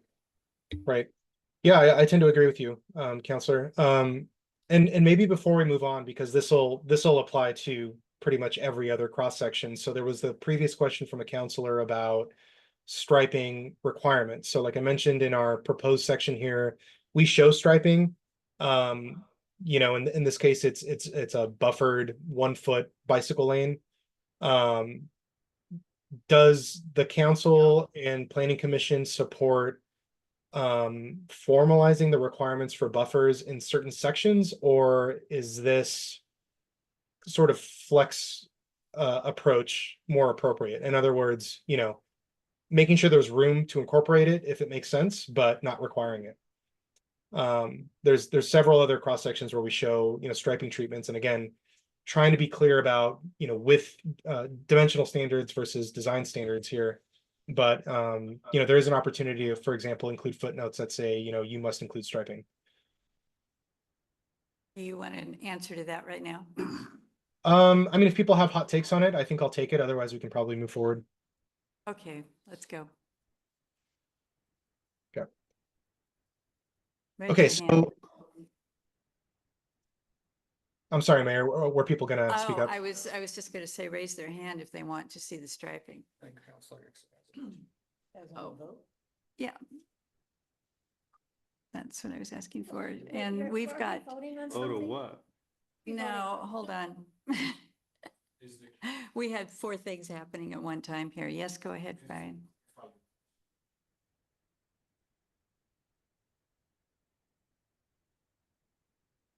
Are you asking us to vote on requiring the stripes, or I think he had 2 different options there. Did you have 2 different options? Did I miss that? I'm sorry, I don't think I framed this up clearly. To clarify, I'm not asking for a vote. That would be too aggressive here. I was just asking for opinions on whether or not requiring bicycle striping is something that you wanted to see incorporated into the standards, or if we should leave it as is, which basically, dictates the dimensional standard but doesn't require design, like striping designs. Okay, do we want to just go around the table and say yes or no? Point- Oh, Sorry, sorry. I'm going to interject really quickly. Can we just clarify, like, I want to make sure we're all on the same page. Or I don't want to, until we jump into talking about collectors and that, I don't feel like it's fair to say bicycle striping, I'm all in favor of. Like, let's just focus on arterials, Okay. in my opinion, then we can move on. But that's how I feel would be a little bit cleaner. And then we can talk about the rest of it. I think these are arterials. Right. I just wanted to make sure, we're talking about raising our hands for bicycle striping, but Right. I'd like to see the Exactly, yes. cross Thank you. sections for Thank you. collectors and stuff before. Gotcha. Fair point, Counselor. Thank you. Linda, Yes, sir. I want to find out that 2 foot on the bottom section, you've got sidewalk of a foot and a foot, 6 foot, and then that T, whatever that stands for. Is that a curbing to prevent or to help slow down cars from hitting the bicycles? Or is that just a gutter system? What is that? Yeah, thank you. So the 1 and the 1 is meant to represent and these are averages, I think these can vary in location, but they're meant to represent shy distance and curb and gutter. So typically 1 to 2 feet is what you'll see in roadway design standards. So we've incorporated that on both sides of the road. And then the T that you're referring to is the striping that we were just discussing. So here it's represented as kind of like white hash marks on the road. So that's just basically going to be white paint on the street to supposedly separate the car from the bicycle. It's not a curb of any kind. Correct. It's not a vertical delineator. It's just a visual separator. Thank you. Are we done? Thank you. But I think he still asked the question, do we want to see that striping on? Are you still waiting for, Again, I think if people really want to make their position known on that now, let's hear it. But if not, we should probably move forward because we're very low on time. So I don't think we're going to make it through all the cross sections. let's move along. Go Yeah. ahead. Well, I mean, You want a question or Yeah. recognize me? So I think that if you're going to have these 6-foot bike lanes, you might as well have the striping there to delineate the traffic, but that's just my opinion. Okay. Thank you. Great. Okay, folks. So my guess is this is as far as we're going to get today with the cross section. So we're going to talk about Oregon 47 Main Street, which is of course very important. We've talked about it a bit today. So the existing right-of-way in your standard is 60 feet.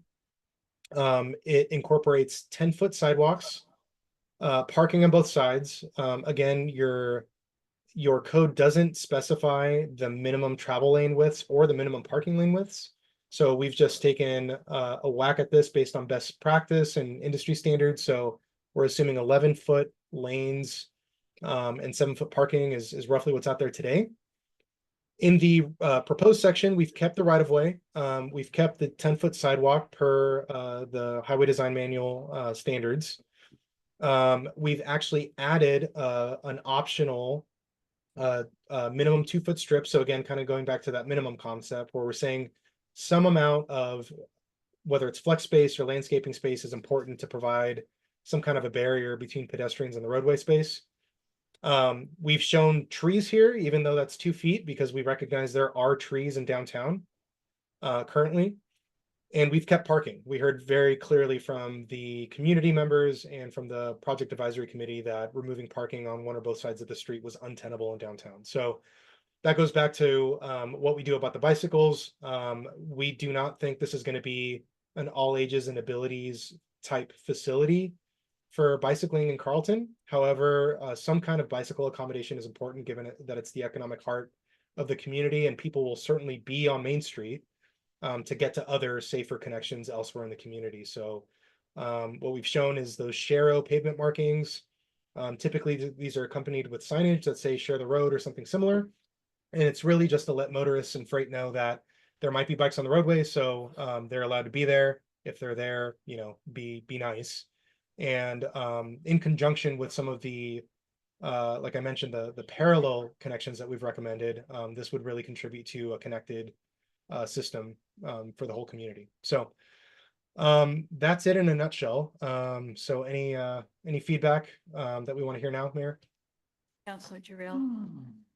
So, Sharrows actually are not just like hey, there's bikes on the road. Actually, they delineate where you're supposed to put your bike on the road, so they're positional. And so I have big concerns about having Sharrows on the road on Main Street through town. I ride my bike daily. I commute by bicycle, and I avoid Main Street. And I think unless you put those Sharrows intentionally, showing exactly where you want, because that's what they are for. They're not just hey, there's bikes on the road. They have an actual street transportation function to show where you position your bicycle on the road. And if they're put in the middle of the driving lane, you're going to have really angry drivers being really aggressive and being angry that there's cyclists blocking their way. That's my observation. I have huge concerns about painting any bicycle infrastructure on those 3 blocks through town. Thank you, Counselor. Yes. Counselor Terrell, so just so I understand, are you saying you would not like to see Sharrows at all? Not Not on that Main Street Not corridor? on those 3 blocks. No, I think you should have signage that directs bicyclers to go around on some of the side streets. And then have adequate bicycle parking so that they can park their bike and walk, or walk their bike on the sidewalk. Nice. Okay, thanks. And Okay. Counselor, just for what it's worth, I do appreciate that comment coming from a bicyclist because, you know, I think you have firsthand experience riding in the community. So if you as an experienced bicyclist don't feel comfortable, then it might not be the right fit. And for the record, we have heard from previous project advisory committee members that they also have concerns about this. So if we're hearing it from you and from this body, then it might be something that we end up pulling off. So thank you. I mean, I do think it's excuse me. really, oh God, help me. Sorry. I think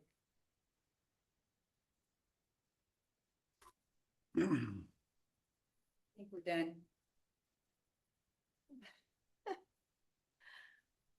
But I'm not done. Oh, Grant, go ahead. Yes. Susan, we finally agree on something. Yeah, That we don't need those in downtown. It's just gonna create issues with people driving behind, even though it's supposedly a 20-mile-an-hour speed limit, you will have problems. It'd be better to have those signs, in my take from my years of bicycling. It would be better to have those, say, on Grant Street or Monroe Street. Right. and have signage. And I'm not totally in favor of all of it, but it would be a better solution than going right through Main Street uptown. That's exactly right. Okay, thank you. Let's move along. Okay, so that does it for arterial streets. Moving into collector streets, and again, this is where the tree issue really comes to bear. The recommendations that we've heard from previous meetings are to do more to accommodate 5-foot or greater landscape strips for trees while balancing maintenance requirements. So the response currently is that we've reverted the minimum landscape strip requirements for new collector streets to 5 feet. So those are back in the standards. And we've also incorporated 2-foot minimum strips into existing and school zone collectors for safety and stormwater management benefits. And again, these are minimums. So if there is an opportunity to do more, the city can absolutely do more. But we're saying that we want these incorporated in all existing and school zone collectors. The other recommendation was updating or replacing the new collector street standard to address the wide footprint. So I mentioned this earlier. Your current standard is 71 feet. It's a pretty big street. So rather than throwing out the new collector standard entirely, our current approach is we've come up with an alternate option. So similar to the narrow street option that you have in your local street standard, we've come up with a new collector alternate narrow option, which is approximately 56 feet in right of way. So let me show you what that looks like. So this is your existing streets, your collector existing street standards. So here, the main difference between existing and proposed is that, again, we've incorporated that 2-foot minimum landscape strip. And again, these are minimums. I'm gonna sound like a broken record here, but there's always an opportunity to do more. But even with some marginal landscape stripping, you can get some of those benefits, and you can certainly use those as buffers to create greater separation between people walking and cars. Just for the sake of discussion for today, since I know this has been a topic of discussion, I do want to get to this. So this is the new option. This has not been seen by anybody before you. We did this in preparation for today's meeting. So the existing standard is that 71-foot footprint, and we basically figured out a way to compress this down to approximately 56 feet. So you see before you is still 6 feet of sidewalks, a minimum of 5-foot landscape strips for trees. The bike lanes haven't changed. They're still 5 feet. We've added in approximately a foot of shy distance between the bicycles and the driving lanes. Again, we haven't striped these in this illustration, but they could be striped. And then we're assuming a minimum of 10-foot travel lanes. The big trade-off here is parking. So, again, I don't think this is a standard that would be appropriate for all collector streets in the community. I know that parking makes a lot of sense on a lot of your collector street system. But in other contexts, like in some of the newer development where the collector streets kind of look like residential streets, it might make sense to consider some version of this in order to get those tree benefits. So Mayor, I'll hand it back over to you to see if folks have any gut reactions to how we address the trees issue on collectors. Yes. So, I mean, there's no parking on a collector street, and I see in town, 7th Street, there's parking right now. People use it on both sides. 7th Street, in my opinion, is too wide. Right. I'm for the 56 foot. If we did a 5-foot sidewalk, 5-foot tree, 8-foot parking and a 10-foot driveway or roadway on both sides, and that gives us, say, the trees. But then if we accommodate something in the roadway somehow, some way that said, basically be aware of bicycles. I don't know the language, what signage you use, something of that nature. So the people are getting trees. I've talked to excavating paving companies, and they're against street trees because of the issues and problems they potentially will cause.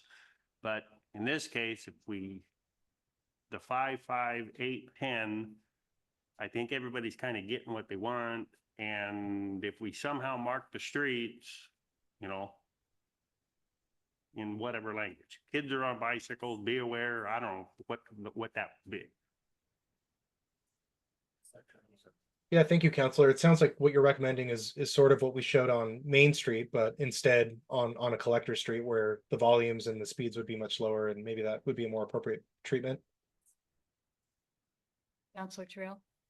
So Grant, once again, we agree with narrower streets are safer for cyclists. I would propose really leveraging that parking, balancing that parking and street tree by necking down the parking. So you have 2 cars parked in a 7-foot parking bay. And then the next one, you alternate a planting strip. So you can plant some really big trees and you just alternate it back and forth. And they do that in some of the smaller towns in Eugene and the little town I grew up in North Idaho, they did that. And it makes for a lovely street, and you can actually have shade. And you balance that parking so you don't have redundant parking, because you only need, according to the EPA and AASHTO, you only need 2 to 2.5 parking straight places per house. And so if you have parking the entire length of the street, you have way more parking than you need for a residential street. And so if you do those bump outs with parking and then a bump out, 2 cars can park, then you bump out a landscape strip and you can have your sidewalk right there. And then you can plant big trees that'll really shade the road. And to your point about pavement, the USDA says 20% shade on street trees improves the pavement condition by 11% and 60% savings for resurfacing over 30 years. So unshaded will need 6 slurry seals. Identical street with small crowning trees needs 5 slurry seals. And identical with large crowning trees would need 2.5 slurry seals. So trees are actually a benefit to the pavement. So I think we're both on board with this narrow thing. And then I think bicycles, if it's a 10-foot driving lane, I think bicycles are pretty safe on a 20-mile-an-hour street. And Counselor, Yes, just Kevin. to clarify, so you're saying that I totally pick up what you're saying about the bump outs, but with the bike lanes, you're saying you'd be in support of basically sharrows in this kind of an environment. Yes, as long as they're appropriately placed sharrows. Yeah, Gotcha. I think that's Okay. fine on a narrow street, not on the big 71-foot right-of-way street. Definitely Right. not those. Though if we do that big one, they have to be painted bike lanes because that stretch of pavement is designed to be marked so that you can slow traffic down to 2 10-foot lanes. Got it. Cool. Well, I think that's great brainstorming, folks. I think those are really good ideas. We can get that updated then. Yeah, I'm just gonna point out real quick, Eddie, that I do agree with everything that's being said, but parking's important as well. So a combination of what Councilor Terrell said, I would be in support of seeing a design. I don't have a map in front of me to see what all the collectors are in town, but like as Grant mentioned, 7th Street comes to mind and different things, and I agree, 71 feet is a little too much, but I also feel like, the on-street parking is important for residents as well. So. Absolutely. Interesting to see what you can come up with. Yeah, and it sounds like there's probably some flexibility in how many parking spaces you plan for in between those trees, right? So maybe it's more than 2 cars to kind of up that a bit while still maintaining the tree canopy. But I think it's a great idea. So folks, to move backwards one bit, and then we probably need to wrap up and continue the conversation on the 14th. I just wanted to clarify what we do about the previous recommendation. So this is before we received feedback on necking down the new street standard. I guess my question to you bluntly is there still a use for a 71-foot standard? I'd be hard pressed to find a facility type in your community that really needs to be that wide, but I also don't live in Carlton, so it's really it needs to be informed by you all. So what do you all think? So what? 71 feet is too wide. We don't need 71-foot streets in town. Yeah. Okay. Okay. Yeah. Would you have something? No, okay. Well, it sounds like it's unanimous. Well, that's great. That makes it easy for us. So yeah, we'll basically remove this from the standards and we'll include that new option as basically the new standard for new streets. And we'll get creative about how we incorporate and combine the landscape strips with the parking to kind of get the best of both worlds. But I think it's a great solution that you all came up with. So thank you. Thank you. Can I make one more point? Sorry.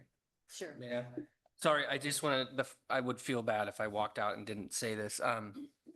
It's hard for me. I can understand what 71 feet is and what 56 is. So it'll be interesting when you get your cross section. Just as somebody who works in a different area, I might get out measuring tape and go figure that out because there are some areas in neighborhoods and maybe they're not collectors, maybe they're a local street or something, but where when two cars are parked on the side of the road, it's darn near impossible to get down with a big truck or anything like that. So I Right. don't know what those roads are, but I'd be interested to see. I just don't want to neck it down too much to where it then becomes a hazard and you can't see kids rolling a ball out of a driveway and car coming down the road at 20 miles per hour, things like that. So I think 56 is pretty big, but I'll have to go measure. And Mayor, I have one comment. I understand the origin of 7th Street came from the fire department. And maybe our helpers can look into the size of emergency vehicles and that kind of traffic with cars parked on the street. That would be my only caution, because we obviously have housing developments. Good point. Thank you. Yeah, great point. And again, I think pragmatically speaking, a couple of the ways that we might be able to address that is through the use of minimums. So maybe the minimum is actually 11 feet for new collector streets, just to make sure that there's enough room. And then, like I mentioned before, I think just making sure that the cross sections incorporate shy distances and stuff like that, provide, a little bit more room for realistic applications like emergency vehicles trying to get through. So we can look into that. Gordon actually just sent me some information on fire stuff so that I can take a look at, but we'll get this updated. Thank you. All right, folks, so I know that we're at time. So I think what I'll do is I will zoom ahead to the next steps. And I think the assumption will be that I will plan to be at the next meeting to finish up the discussion on the cross sections. Really, we just have, I guess, 3 more, so we're almost there. And then a quick review on the funding memo. So that's in your packet. So I think if you do have any feedback on the packet, and the funding strategy, please let us know. Again, we've tried to be as conservative as possible while still painting an aspirational picture, right? I know that you can't count on your SDCs, for example, but the city does generate more revenue than most of the other communities that I've done this type of work in. So there are opportunities out there, but we also want to be realistic in how we prioritize projects to make sure that you have an implementable plan. So let me zoom ahead here, folks. Okay, so let me share my screen. Okay, so here's the adoption timeline. So we're at joint work session number 2. Coming up hot off the presses, we're going to be drafting the actual TSP. So we're going to take everything that we learned today and we're going to bake it into that first draft. Scott is working with us to provide notice to DLCD about the first hearing, given that the TSP represents a proposed comp plan and code amendment change. We'll have the third joint work session on the 14th. We'll talk about how that's all going to work out, but clearly it's going to be necessary to finish up today's discussion.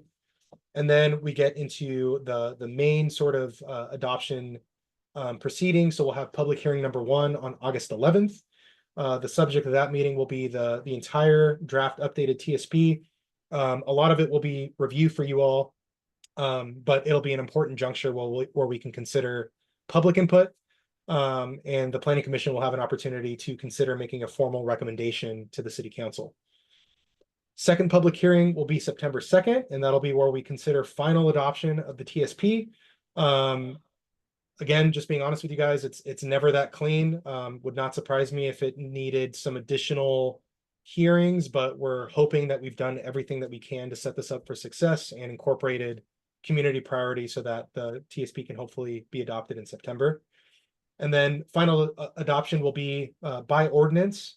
And like we've discussed earlier today, the TSP will be incorporated by reference into the City of Carlton Comprehensive Plan, and along with the development code provisions that we've discussed today.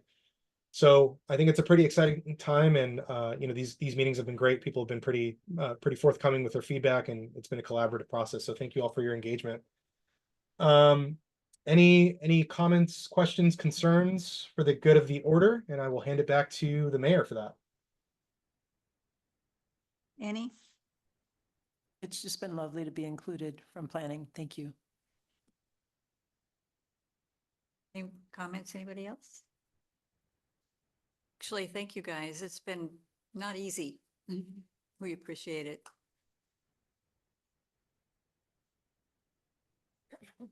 Great.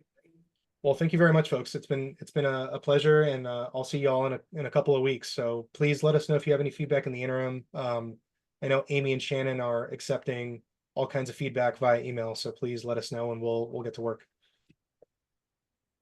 Thank you. Thank you for all your hard work. Thank you so much. Thanks, everyone. All right. Thank Have a you. good evening. Thank you. Motion to adjourn? Second. It's been moved and tripled. Anybody? All in favor? Aye. Opposed? Motion carries.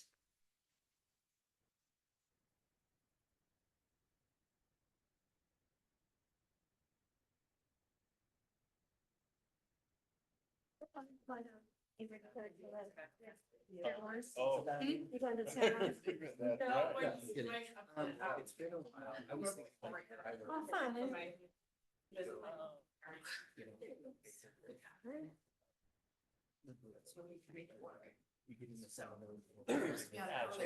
Yeah.